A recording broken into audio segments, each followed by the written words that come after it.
Aquí en Proyecto Brújula, muchas gracias por estar aquí con nosotros. Bueno, y les agradecemos a nuestro amigo Ángel Rafael, que siempre está con nosotros pendiente. Ángel, buenos días. Jorge, buenos días. Con tu sección de conversatorio, Claro, bueno, sí, bienvenido. Esta mañana vamos a hablar de la noticia que se dio a conocer ayer del retiro del subcomandante Marcos en la escena política del Ejército Zapatista de Liberación Nacional. A 20 años de su irrupción en la escena política de nuestro país, ayer domingo el subcomandante Marcos anuncia su retiro de la palestra política. Es un personaje muy polémico en los últimos 20 años de la historia política de nuestro país. Surge el 1 de enero de 1994, cuando nadie se esperaba que en el sur del país, allá en el estado de Chiapas, en los indígenas tzotziltes, surgiera un movimiento de liberación nacional.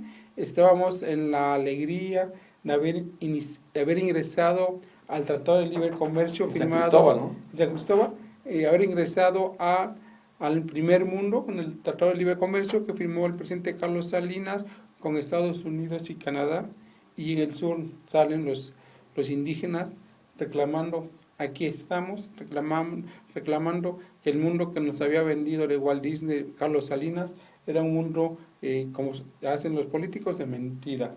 Entonces, fue muy interesante la irrupción de este movimiento porque tuvimos que voltear a ver a nuestros hermanos indígenas que componen el 10% de la población de nuestro país. Actualmente serán unos 12 millones de mexicanos naturales de esta tierra y que hablan un idioma diferente al castellano, que tienen sus propias cosmovisiones mágico-religiosas y que son habitantes de este país. Efectivamente, los gobiernos de la Revolución Mexicana nunca les cumplieron, solamente los utilizaron para el acarreo de votos. Los gobiernos de Acción Nacional tampoco hicieron nada por la población indígena de nuestro país. Bueno, sí, Acción Nacional cambió el nombre del Instituto Nacional Indigenista a algo así del Consejo de los Pueblos Indios. Fue el único aporte que hizo Acción Nacional. Pero bueno, fue muy interesante en 1994 sabernos que en México, ya lo había dicho la Constitución en la reforma en 1992, que esta era una nación pluriétnica y pluricultural. Pero se nos olvidaba, desde 1824, cuando se crea el Estado mexicano, todos anunció que eran mexicanos, ¿no?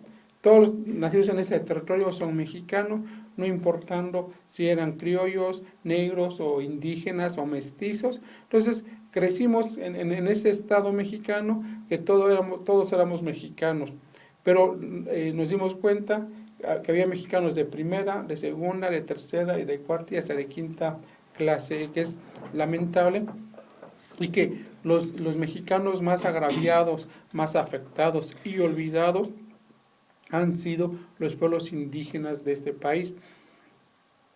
Ni la revolución de independencia, ni la reforma. Juárez atacó mucho a las comunidades indígenas, y es increíble que el benemérito de la patria de origen indígena no diera cavidad. Es más, creo que Maximiliano tuvo otros retos más interesantes en favor de los indígenas mexicanos que el propio Juárez.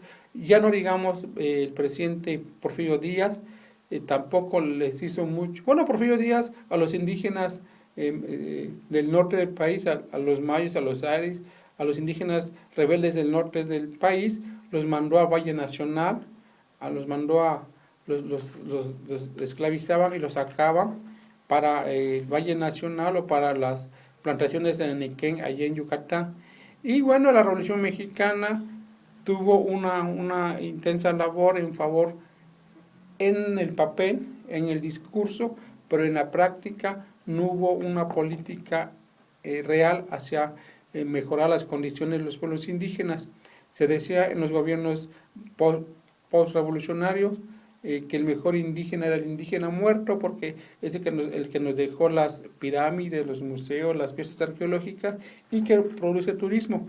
Pero el indígena mexicano actual, que hay que darle educación, vivienda, trabajo, a ese no ha sido muy complicado. Y finalmente el Ejército Zapatista de Liberación Nacional en 1994 hace un aporte a la vida política de nuestro país y surge este personaje fantasioso que es el subcomandante Marcos, un hombre, un mexicano educado en la Ibero, un hombre que muchas mujeres se enamoraron de él por su voz y sus ojos azules o verdes, un hombre que tiene una exquisita pluma, un hombre que yo creo que sí siempre estuvo comprometido con los pueblos indígenas en una cuestión romántica. A 20 años de su aparición, anoche se anunció el fin de su presencia y surge el subcomandante Galeano, un zapatista que fue asesinado el 2 de mayo. Y bueno, vamos a ver a qué se va a dedicar Marcos. Recordemos que el presidente Zedillo, en su afán de capturarlo, hizo toda una estrategia publicitaria y cómo era. Una de las hermanas del subcomandante Marcos ahora es diputada federal por el PRI. Y bueno, yo pienso que Marcos, igual que otros redentores que ha habido en esta patria, pasa sin pena ni gloria, porque los indígenas de este país siguen siendo explotados, los indígenas siguen siendo los últimos en la escala de valores de los gobiernos municipales, estatales y nacional.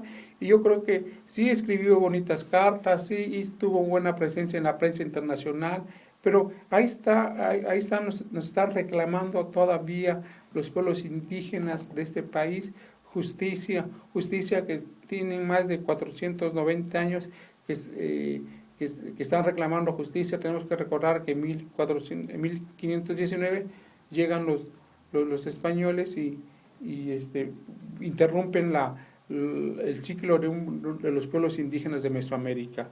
Vamos a esperar al subcomandante Galeano a ver qué tal, a ver si nos sale poeta o bailador, a ver qué, porque finalmente tenemos que ser ciertos, ¿no? El subcomandante se convirtió en una figura decorativa para la izquierda mexicana, para los románticos, pero yo no veo que en todo el país alguna de las políticas o una de las demandas del subcomandante se implementen para mejora de nuestros pueblos indígenas. Bueno, pues si bien es cierto que la figura de Marcos, el subcomandante hoy subcomandante Galeano, sí, pues surgió por la defensa de los derechos de los pueblos indígenas. Bueno, y ahora, como dice una caricatura, ¿y ahora quién podrá defenderlos? Sí. Bueno, pues es muy importante esta situación, reconocer esta figura que estuvo al frente, pero también admitir que no pudo. Que efectivamente ya parece político mexicano, que también criticó mucho a los políticos, hasta a López Obrador le arrió. Así no se detuvo. Sí, no se detuvo. Con todos. Sí, muchos intelectuales y académicos de la UB fueron a peregrinar para ver al subcomandante Marcos. Y aún así... sí, fue toda una estrategia de mercado. Es decir, había un reconocimiento hacia esa figura académica, un reconocimiento, como tú bien lo comentas, de la poesía, un reconocimiento de un personaje muy importante a nivel nacional. De un ilustrado. Así es, y que bueno que hay que recordar que surgió allá por primera vez en el año de 2009, allá en San Cristóbal de las Casas. 1 de enero de 1994. 94, ya. Ahí está.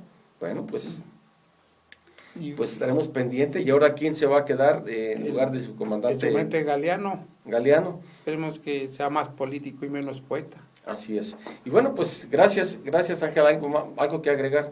No, pues saludar a los amigos de Mundo 40 y agradecerles su atención. Ahorita que todavía sigo de vacaciones. Qué bueno, pues hay que disfrutarlas. Claro. Felicidades, bueno. Sí. Bueno, nosotros seguimos trabajando y bueno, vamos a ir a un corte comercial rápidamente, regresamos.